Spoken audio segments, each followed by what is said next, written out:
ఈరోజు పాలమూరు రంగారెడ్డి ప్రాజెక్టును కేసీఆర్ గారు 2015 జూన్ 11వ తారీఖు కర్వేన అంటే నా నియోజకవర్గం దేవరకద్రలో పైలాన్ ఆవిష్కరణ చేసి 3 సంవత్సరాల పూర్తి చేస్తామని చెప్పేసి ఈనాటికి ఆ ప్రాజెక్టు పూర్తి కాలే, ఇంకా అట్లనే పెండింగ్లో ఉంది. దాని తర్వాత సంవత్సరం తర్వాత ప్రారంభించిన కాళేశ్వరం ప్రాజెక్టు కట్టి ఈరోజు ఆ కాళేశ్వరం ప్రాజెక్టు పరిస్థితి ఏ విధంగా ఉందో మనందరికీ కూడా తెలుసు. ఈరోజు వాళ్ళు పాలమూరు రంగారెడ్డికి ద్వారా 1 ఎకరా కూడా ఇప్పటి వరకు నీళ్ళు ఇవ్వలేదంటే గత పాలకుల యొక్క వాళ్ళ యొక్క నిర్లక్ష్యం ఏ విధంగా ఉందో పాలమూరు పట్ల మనందరికీ కూడా క్లియర్గా తెలుస్తూ ఉంది.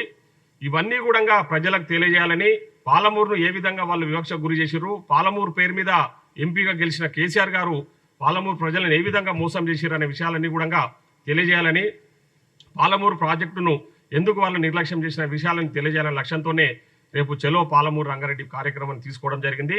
ఆ కార్యక్రమాన్ని రేపు ఉదయం 11 గంటలకు కర్వేన ప్రాజెక్టు ఏదైతే ఉందో, కర్వేన కురుమూర్తిరాయ ప్రాజెక్టు ఉందో, కర్వేన కాడ మేము మొదలుపెట్టి అక్కడ జరుగుతున్న పనుల విషయాలు, పాలమూరు రంగారెడ్డి పట్ల గత ప్రభుత్వం చేసిన నిర్లక్ష్యాన్ని ప్రజలకు వివరించాలనే లక్ష్యంతోనే ఫస్ట్ కర్వేన 11 గంటల కర్వేన ప్రాజెక్టులో మొదలుపెట్టి ఆ నుంచి నెక్స్ట్ ఉదండపూర్కి 2 గంటలకు ఉదండపూర్కి వచ్చి ఉదండపూర్లో కూడా అక్కడ భూ నిర్వాసులకు జరిగిన అన్యాయంపై ప్రజలకు వివరించి, తదనంతరము పాలమూరు రంగారెడ్డి ప్రాజెక్టులో భాగంగా లక్ష్మీదేవిపల్లి దగ్గర లక్ష్మీదేవిపల్లి కూడా నీళ్ళు ఇస్తామని చెప్పేసి హైదరాబాదు షాద్నగర్ ప్రజలకు కూడా నీళ్ళు అందిస్తామని చెప్పిన కేసీఆర్ గారు ఇప్పటి వరకు కూడా ఏ మాత్రం అంటే కనీసం చిన్న పని కూడా మొదలు పెట్టలేదు.